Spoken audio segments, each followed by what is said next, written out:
Sikat na aktor kinainisan ng lahat dahil sa pagiging sawsawero niya.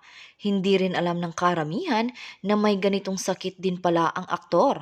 Alamin ang buong kwento kaya tumutok lang dito sa Get in Touch.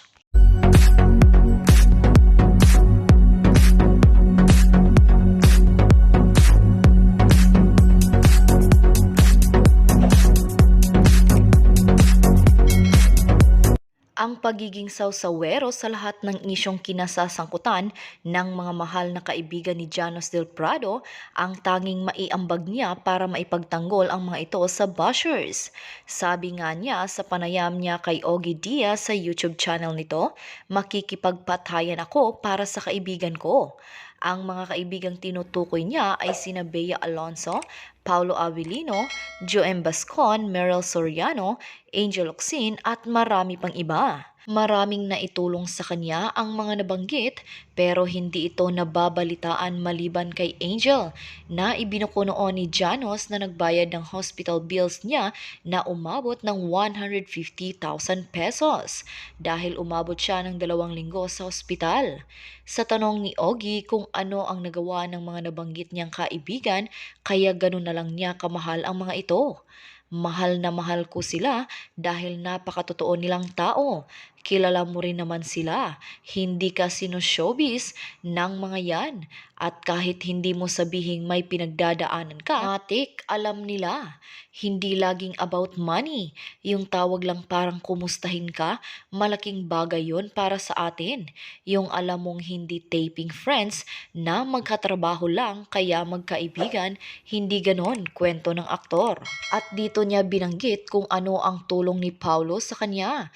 Alam ko magagalit sa akin si Paulo nito. Si Pau ayaw niya na pinapublic na tumutulong siya pero ano yan, during the first year ng pandemic, every time na magla-lockdown, papadala yan sa bank account ko ng pang-grocery. Matik yan ha, hindi ka manghihingi. Wala siyang itatanong kung may pambili ba ako o ano. Ang aga-aga makikita mo text, may pinadala ako sa'yo, magla-lockdown daw ulit. Dagdag pa, akala nung iba suplado pero hindi. Sorry Pao hindi naman tungkol sa pera ang naitutulong sa kanya ni Meryl at ni Joem. Parang mga kuya minsan, mga parang nanay na nga kapag nag-check sila. Like si Meryl, naintindihan niya yung mental health ko, di ba? Tatanungin niya talaga kung kumusta ang ADHD ko.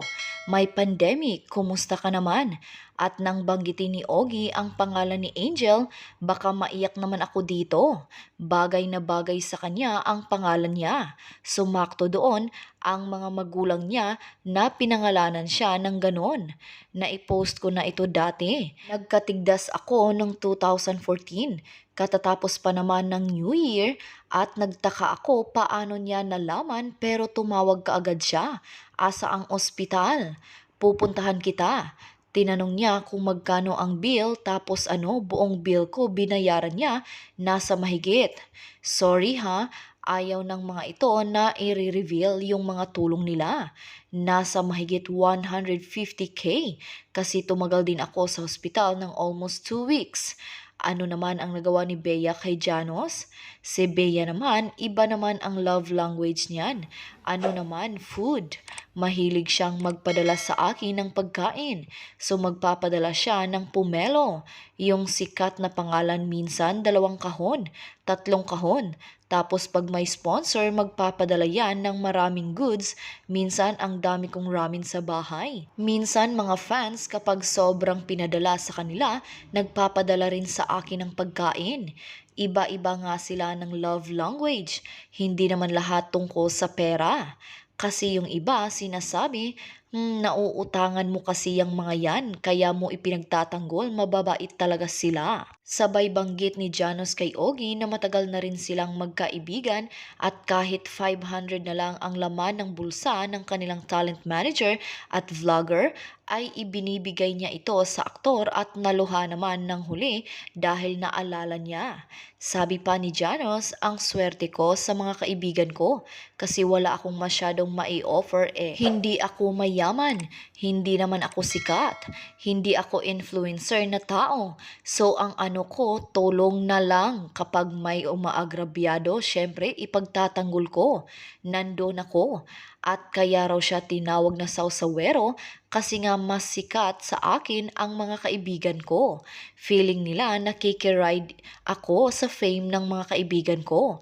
Wala naman akong pangarap na maging sikat at hindi naman tanga yang mga yan. Alam nila kung ginagamit ko lang sila o hindi. Walang nag-uutos sa akin. May mga nagsabi nga na binabayaran daw ako. Asa ng resibo? Ako marami akong resibo, hindi ko lang inalalabas. Nakangiting hamon ni Janos sa mga troll na bumibira sa kanya ngayon dahil sa pagtatanggol niya sa mga kaibigan niya. Kapag mga tunay talagang mga kaibigan ay talagang ipaglalaban mo sila kahit saan pa man kayo magkita at kahit ano pa man ang kanilang kinasasangkutan. Ganon talaga ang magkaibigan, nagdadamayan sa mga pangangailangan. Sa panahon kasi ngayon, bihira lang ang makahanap ka ng mabuting kaibigan. Hindi lahat ay totoo sa'yo. Minsan dahil lamang sa pera, kaya ka kinakaibigan at malapit sa'yo. Kaya kailangan nating piliin ng tama ang ating mga kaibigan at lagi nating mapagsabihan ng ating mga problema. Minsan kasi may mga patalikod na kaibigan kung tumira. Kaya ingat lagi. Ano ngayon ang inyong masasabi sa isyong ating pinag-usapan? Kung meron man kayong mga komento o reaksyon, mag-comment lang kayo sa comment section na may respeto at hindi pa mamahiya sa kung sino man. Kung gusto nyo pa ng ibang mga update tungkol sa inyong mga paboritong artista, pwede nyong i-click ang link na makikita nyo sa description ng video. At sa hulihan ng video, pwede nyo ring i-click kung interesado kayo na panoorin ito. Makikita nyo rin sa bandang itaas ng video na may lumalabas na I button. Maaari nyo ring i-click para mapanood ang mga huling video na in-upload ko. At ang pinaka-importante ay huwag po ninyong kalimutan na mag-subscribe, like, share at i-click ang bell notification para maging updated po kayo sa lahat ng mga videos na ina-upload ko sa channel na ito. Maraming salamat din po sa palaging panunood, pagsubaybay at walang sawang pagtangkilik sa aking channel. God bless you po. At sa mga hindi pa nakasubscribe, i-click nyo ang subscribe button para hindi kayo mahuli sa mga balita tungkol sa inyong mga paboritong inaabangan. Hanggang sa susunod kong upload.